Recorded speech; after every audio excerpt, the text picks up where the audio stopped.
Tonight we're going to the Biltmore House. Hey guys, welcome back to my channel. This is the 14th episode of Living La Vida Leisha. I cannot believe that it's 2020. If you are new, I hope you'll subscribe and follow along this year. I'm going to be sharing tips along my travels and adventures, and also I try to share things that hopefully you might be able to relate to, ways that I get over these like fears that hold me back, and how I really seek to enjoy life no matter where I am. My life is definitely not perfect, so I hope that I can show a mixture of that while I'm out living it for sure.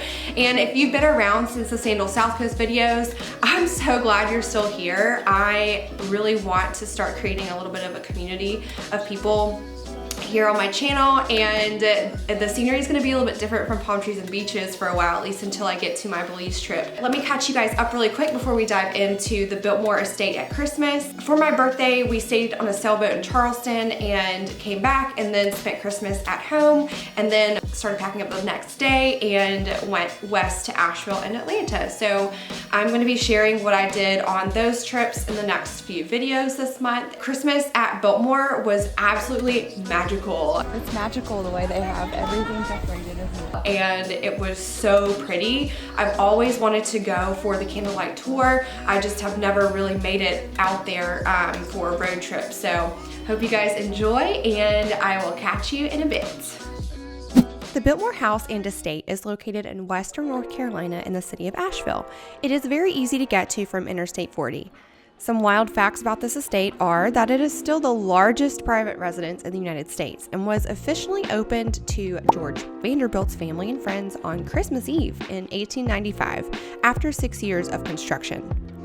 The house is 175,000 square feet with 33 bedrooms, 65 fireplaces, and 43 bathrooms. There are also gardens and a conservatory full of absolutely beautiful tropical plants. The entire estate originally covered 125,000 acres, but now covers about 8,000 total. You're probably like, okay, cool, so it's a really big house, but it's actually a lot more than that. And this was just their vacation house. I found it to be quite an inspiring experience that really made me think a lot about why someone would want to even build a place like this in the first place.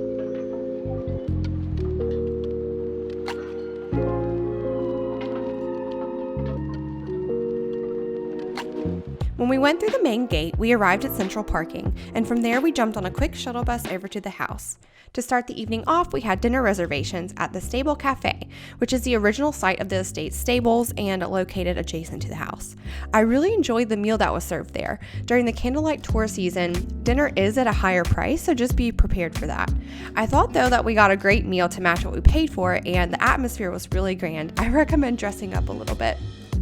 We had a tour time of 8:45 p.m., so I jumped in line for a coffee to perk up a bit before going into the house. They will not let you bring food or drinks in there, so consume it before you go in. All right, coffee for the tour. Let's do this.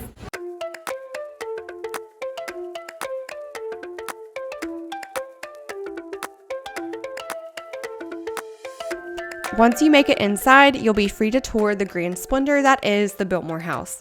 It's like you get transported back into the late 1800s. You can take a guided tour with a recording for an extra fee, or you can guide yourself and ask any questions to the host you see along the way in the rooms. Small personal cameras and phone cameras are allowed in the building, and it will be very easy to find your way around through the maze of rooms as well.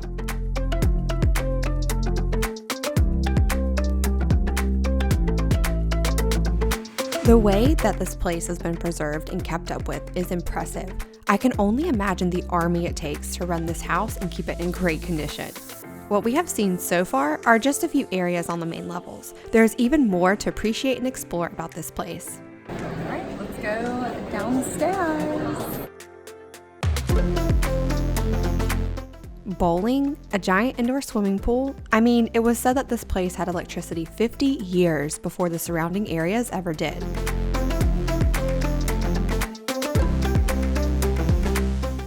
You know, visiting someone's house gives you a look into what they appreciate about life, what they aspire to, and even things that they dislike. It was also said that when building this place, Vanderbilt employed 1,000 workers and paid them very well.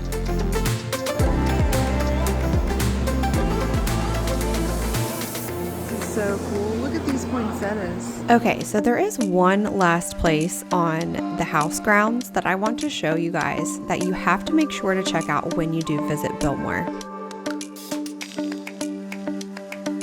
This would be such an amazing garden. I wish it was mine. You see, Vanderbilt was also very into horticulture, and if you are hashtag team plants like I am, you've got to wander through the conservatory and gawk at all of the beautiful plants.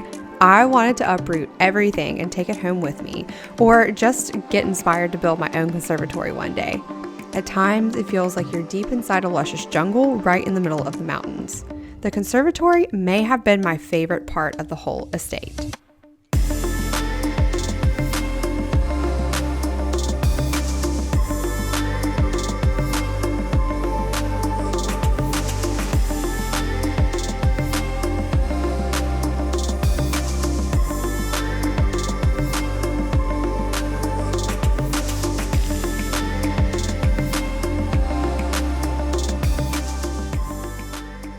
But then, if you are into wine, there's Antler Village and the Biltmore Winery. It's especially romantic at Christmas. There was even a wedding reception taking place. Vanderbilt originally wanted the estate to be a fully self-sufficient estate. That included a dairy farm at one point, but the winery was not officially open until 1985 and took the place of the dairy farm. The winery is world class. It is the most visited winery in the US, hosting more than 1 million guests each year. All grapes are picked by hand, with each harvest averaging about 250 tons of grapes annually. Thanks for watching my tour of the Biltmore Estate at Christmas. I hope you enjoyed it, and if you did, please take a second to give this video a thumbs up. It really helps out my channel. If you're new, don't forget to subscribe, because in the next video, we will be doing a little bit of exploring on the Blue Ridge Parkway and make a few stops in downtown Asheville before heading down the road to Atlanta.